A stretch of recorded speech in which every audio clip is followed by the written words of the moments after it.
Citizens of the Reject Nation. It is Roxy. It is John. It is Ron Joxy. And we are here for the Thunderbolts. We're here at not Universal, we're here at the AMC 16 in Burbank. We don't know where we were. That's so good. We were in IMAX, and I was so dazzled, I thought it was the biggest IMAX in the land. No, but seriously, this is an IMAX experience, and it did delight in that form, as I'm sure it will on any form.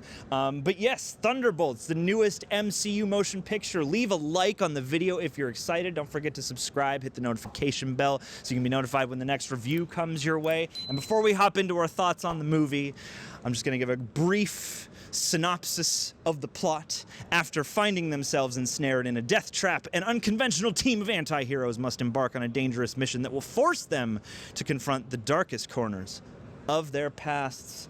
And that is actually a pretty solid logline without revealing almost anything specific. Accurate. And I think that's a good way to, as with any of these movies, it's always good to go in cold, but I think especially go in with only as much as you know, because this movie has some very fun and interesting developments. I think the coolest part of it for me was the way that it blossomed out, because at the start of it, I was definitely really enjoying it. The cast has terrific chemistry throughout, but once you get to about the halfway point, it kicks into a different gear that I did not see coming and that I was quite enthralled by. But what did you think of the movie? I think that if you enjoy the marketing, if that logline sounds good to you, if you liked the trailers, if you've seen some of the social media that we did with the limo pulling up and the, all of that stuff, then this is the movie for you. I think it was perfectly advertised. They didn't give too much away, but they made me just enough interested. I had heard people talk about that this had to do with depression and past trauma and life choices,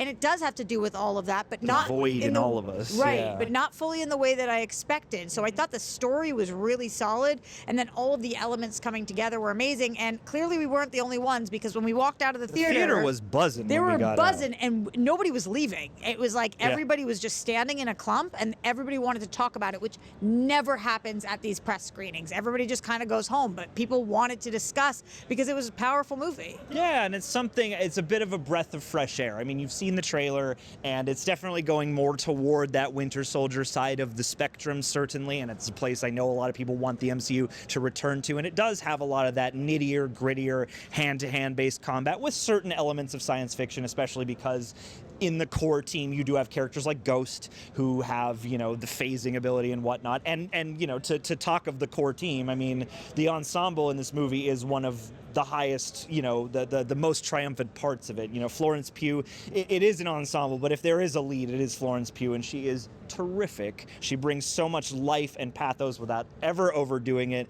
If she has no fans, I'm dead. Because I am Queen a diehard. She's Queen queen. Flo. She's everything. She's amazing in this.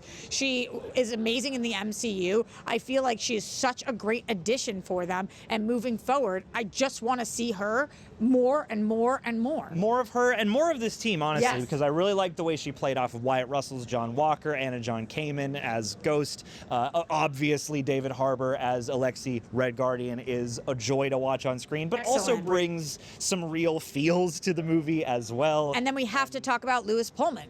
Did we forget anybody on the team? Oh, but there's Bucky. I mean, And Bucky. And Sebastian Stan, terrific as well. Always a great. joy to see. Can't take that for granted. He's always amazing. And he has such badass moments in this. It's like, if you're a Bucky fan, this is for you, Absolutely. for sure. And I am a Bucky fan, so it's for me. Reject Nation, I think most of us want a break sometimes. Something that lets us unplug from real life stress and feel like we're doing something epic.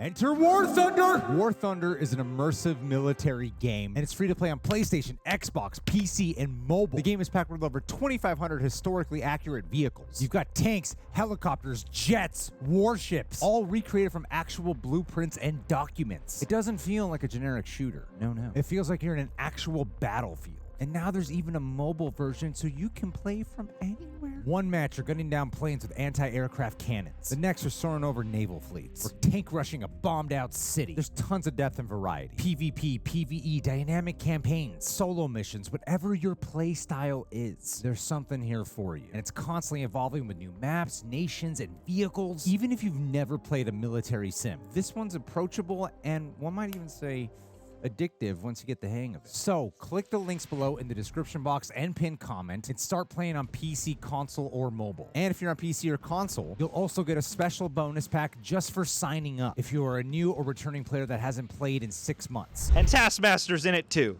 But Louis Pullman. Louis Pullman, this is the first thing I've seen Just to him in. geek out over Louis Pullman for a second, he had a lot of heavy lifting to do in this movie. Truly. There was a lot for him to do. He was and quite a surprise. I was like, this guy I think is going to win an Oscar one day. Like, I think that this is an Oscar caliber actor that we are seeing. We are watching him in the making, and I've seen him on a couple TV shows. He's been in some movies, but this is the first time I've really seen him chew on something that I was like, oh, wow, this is a star is being born. Yeah, and what a cool, place to do that, because obviously, Marvel has had their ups and downs, especially in these recent phases, but for an introduction for me to this guy as a performer, he really made for a great centerpiece to everything, and so much about his character, this guy, Bob, and whatever the Sentry program has to do with him, was fascinating both on a human level and on a Marvel Cinematic Universe kind of level, and the conflicts that surround him led to moments and set pieces and just visuals that I wasn't expecting and that felt fresh and interesting for what Marvel has done. Also just makes you very much appreciate within the text of the movie light and color and things like that, things that Marvel has often been kind of criticized for not having enough of. Also, real quick, just forgot to mention Julia Louis-Dreyfus, Valentina Allegra de Fontaine, however you say it, Julia Louis-Dreyfus, in rare form in this movie, and in it more than I think either of us expected. Which is a really exciting thing, because I feel like she was just living this up. She was clearly having the most fun in every room, and I love this role for her, and she loves this role for her. Absolutely. Very fun to watch, and also, deliciously slimy and dubious, morally speaking, in all the right kind of ways.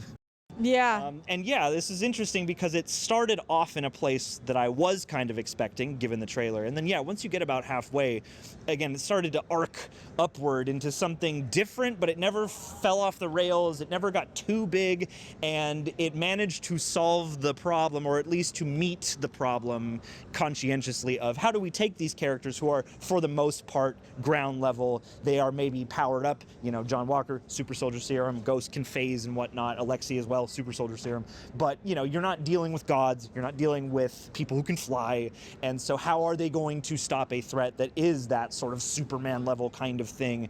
And I think the way that they meet that question was really thoughtful. This is a thoughtful movie too, and I mean, yes, there is banter, there is comedy, but all that comes from who the characters are.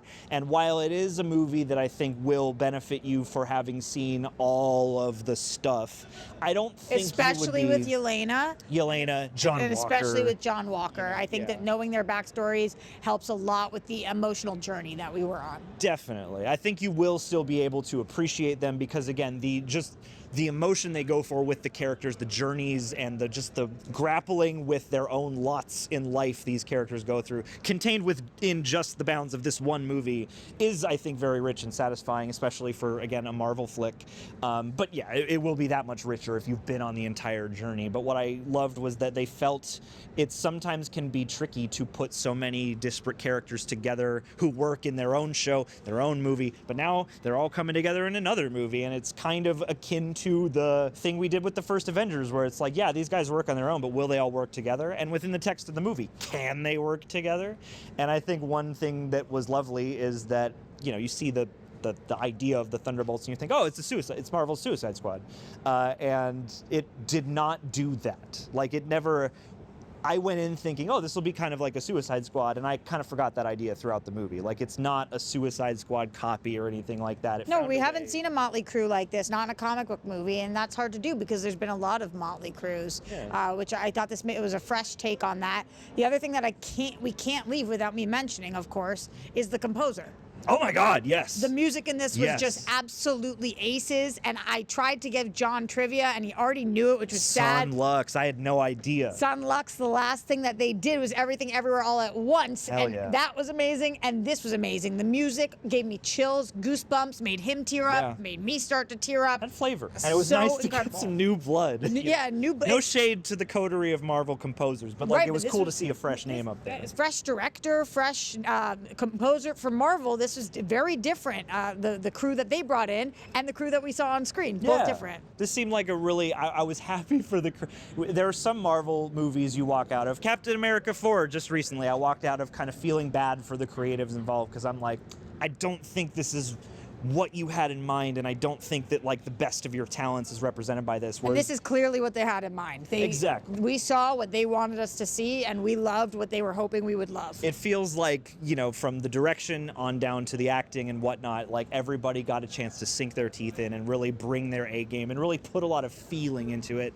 And I'm really curious to see how it plays on a second viewing, because this first one, again, I was sitting there in the first half going, okay, cool, I like this, but I want to, you know, feel it transcend, and then at a point for me it did, and so now I'm excited to have that second viewing experience, knowing what's coming Me and just too. getting to soak in the rhythms and the, you know, vibes of it all, because I think this is a movie that in its own kind of sad, broken way, and not in a bad way, but you know, there is a lot about being sad and broken and sort of pained by the glory that you were set up for and for whatever array of circumstances failed to achieve. And the power of not feeling alone. Yeah. And it made me question things in my own life and what else and things we can do. And when you guys see the movie, maybe that will make more sense. But powerful, that's the word. Yeah, it's it's a movie very much about looking into and embracing the void in some ways, and it's cool to be able to say that about a Marvel flick. And yeah, I mean, there's a lot of fun action, there's a lot of cool hand-to-hand stuff, there's Great some bigger jokes, stunts as well. Really funny characters. Red Guardian had some great lines, but none of them feel forced. It's not like we see these same actors or all the actors making jokes. It's just the ones that's kind of in their character and personality. Yeah, it's the friction of this ragtag group of people who don't want to be working together, having to work together under desperate circumstances.